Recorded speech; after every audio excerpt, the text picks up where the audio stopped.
You guys are used to being good around here, and good is the enemy of great.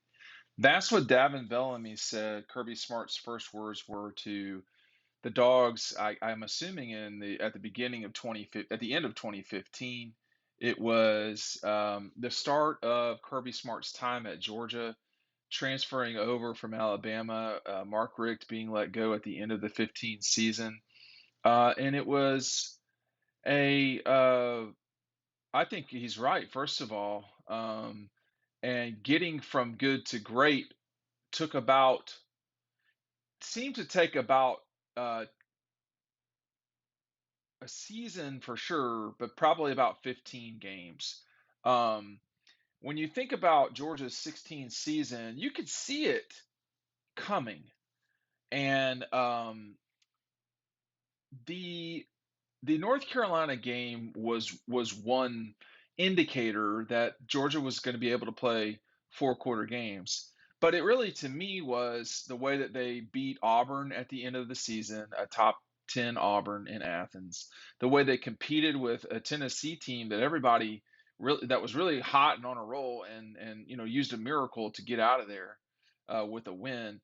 And also the way that they fought back against Kentucky up there, um, when their backs were against the wall, Georgia. That was Those games were their movement from good to great, and from that point forward, Georgia's team under Kirby Smart has really taken off. I mean, you think about um, Kirby's time at Georgia, he's lost 15 games. Five of them came the first season. So he's gone. So he typically the rest of his years are something like 12-2. So I think though when Davin Bellamy was saying that on a documentary, I just sort of started watching here lately. That really was a good indication of where Georgia was at. The problem um, with Georgia was a few things. First of all, the recruiting was not at the level of their peers, who they wanted to be, and certainly was not at the level of winning a national championship. There's no question that Mark Richt is an excellent, elite head coach, but there's only so much you can do when you don't have all the players you need, as well as not having the depth. The depth to me was not as big of a problem as the high level talent not being as good as the Alabamas of the world. The Alabama had more depth of high level players. That was the issue whenever Georgia would deal with them. Was they would fight them, and then lose at the end, or whatever you want to call it, lose at the end of the day, because they did not have enough of the high level players to get the job done.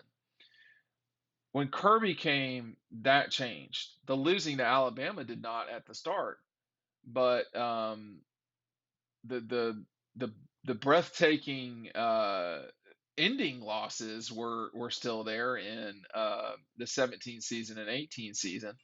But this really is the most important thing. All of this goes hand in hand.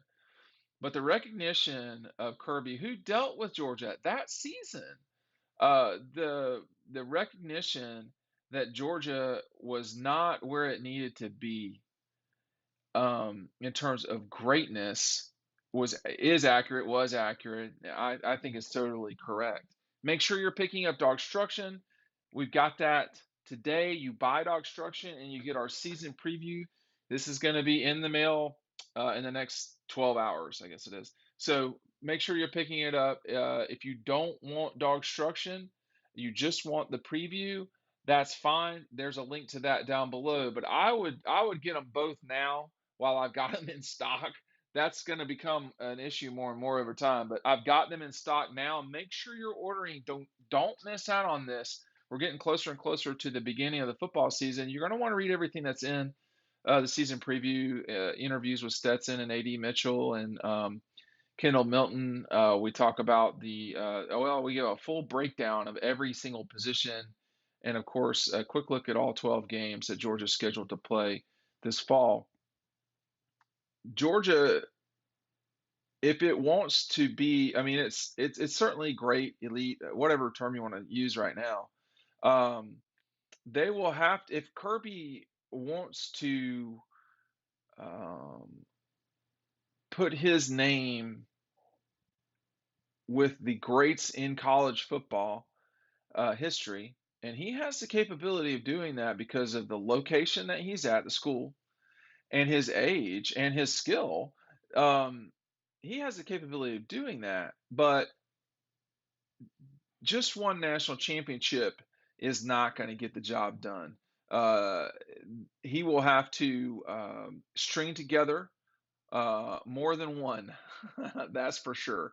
There will have to be more than one national championship for this team to really fulfill its destiny as great, not just good. And that will be now the latest challenge. How does this program that has already captured one national championship do it with players that are in this book right now having multiple rings? Arian Smith.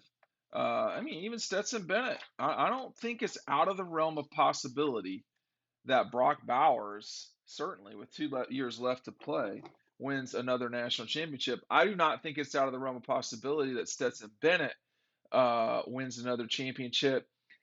But I'm not naive and I'm not silly or stupid. I totally understand the challenge, not just of winning a national championship, but winning back to backs. That's just very odd and rare um, in our sport. We've seen it. We see it about once a decade. Bama in the teens, SC in the 2000s, Nebraska in the 90s. In the 80s, Miami might have done it. I could be wrong about that, actually. I'm not sure. In the 70s, I believe Alabama won a back to back at some point in the 70s. But it can happen, and I don't think it's out of the realm of possibility at all. What Kirby did at the start of his time at Georgia, and everybody that covers this beat wasn't even around then. Um, you're going to have to remember that he had to make omelets for sure. He had to break a lot of eggs. There was still a small town thinking that was about the athletic department and the university as a whole about about its football team. The number one marketing weapon that Georgia has is its football program. There was still some um, hesitancy about going all out in a lot of different things, whether it was facilities or recruiting or budgetary things.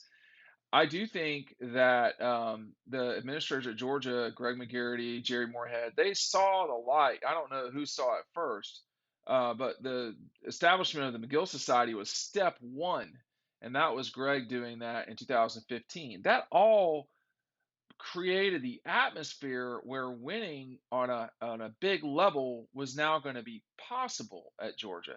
It really wasn't possible to consistently do that the way that Kirby has in the time before 15. I don't think. Um, when you go into the 16 season, Georgia was rebuilding a lot of its football program, football facilities. Uh, in Athens, the team would bus back and forth. About it took about 25 minutes for us to get out there from Buttsmere. So every single day, the team would make that journey. That is not what happens anymore. But you have to wonder if that,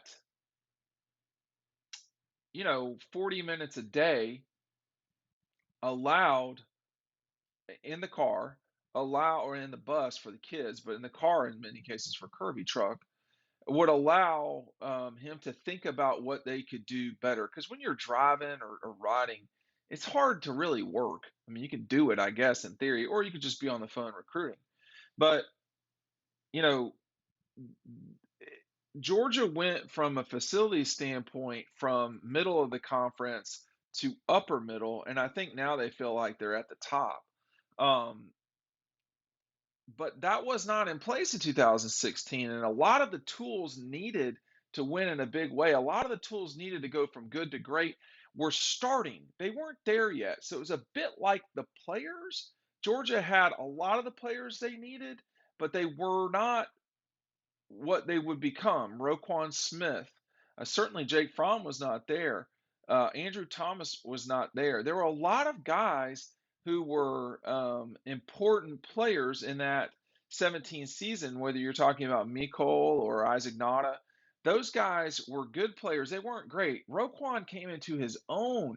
Davin Bellamy and Lorenzo, these guys elevated their game from 16 to 17, and it paid off for the team.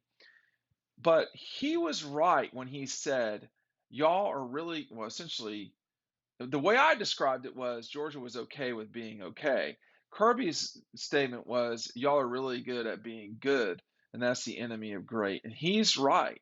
Now I want to see, can Kirby elevate this program to a multiple national championship winning program? He should be able to do that. Maybe not in 2022, but he definitely should be able to do that.